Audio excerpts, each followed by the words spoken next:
네, 요즘 유튜브에서 발생한 또 다른 사건도 논란이 되고 있습니다. 야, 요즘엔 유튜브로 별걸 다 낙태, 이른바 낙태 과정을 영상으로 찍어서 조회수를 늘리려 했던 사람들이 있었습니다.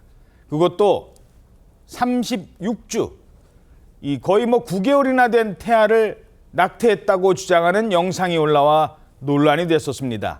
결국 문제가 커지자 경찰이 강제 수사에 착수했다고 합니다.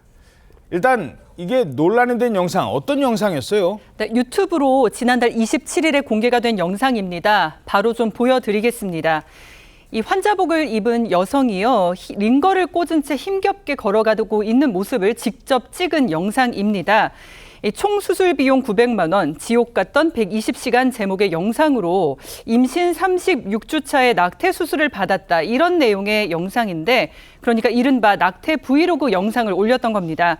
이 해당 영상 속의 여성은요, 처음에는 살이 쪘다고 생각했는데 병원에 갔다가 임신 사실을 알게 됐다면서 초음파 검사 받는 장면을 담았습니다.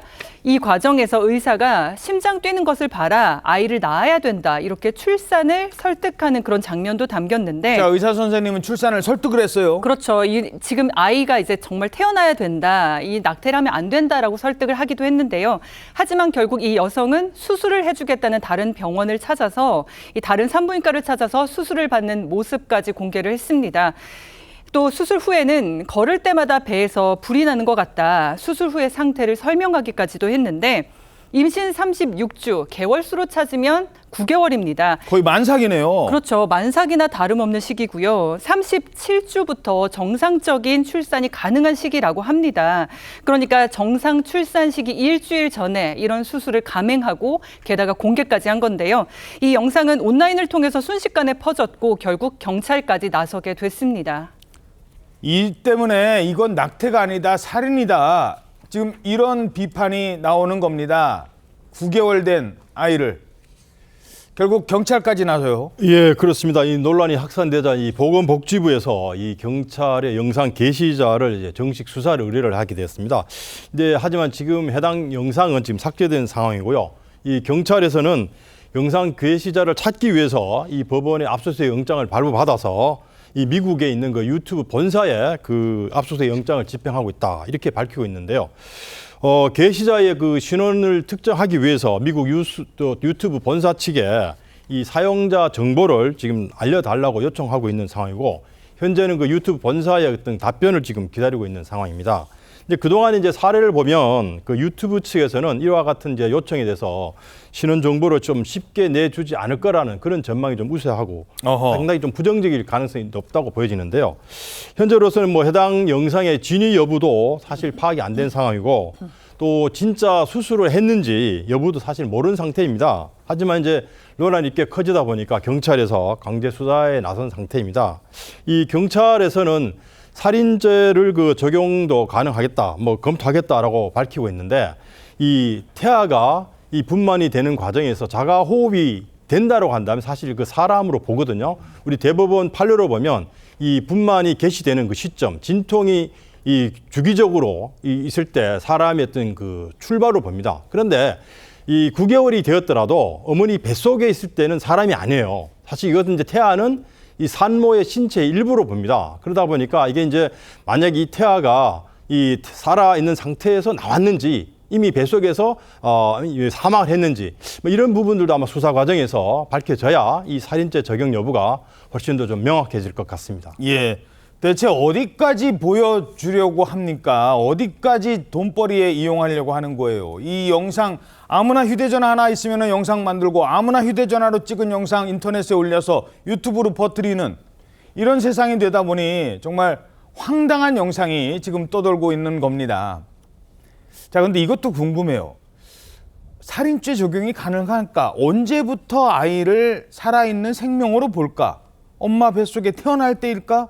언제일까?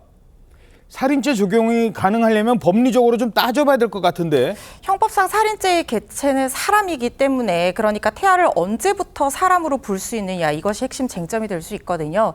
아까 임준태 교수님께서도 잠깐 언급해 주셨습니다만은 분만 개시 시가 우리 법원에서 보고 있는 입장입니다. 그러니까 태아가 쉽게 말씀드리면 살아서 출생을 했을 때 뱃속에서 사망한 상태로 꺼내지는 것이 아니라 이 낙태 시술 과정에서 살아서 출생했는데도 불구하고 인위적인 방법으로 살해를 감행했다. 그 순간 살인죄가 성립을 한다는 것이거든요. 그러면 살아서 나온지는 어떻게 알까요? 어떻게 그러니까 뭐 판단? 자가호흡이 가능한다든가 진통이 개시가 되면서 아이가 자가호흡을 한다든가 뭐 울었다든가 뭐 이런 것들이 표지가 될 수 있겠죠. 그런데 지금 이 영상 자체만 봐서는 이게 살아서 출생했는지 아니면은 모체 안에서 사망한 상태에서 꺼내기만 한 것인지 이 부분에 대해서 확인이 되지 않거든요.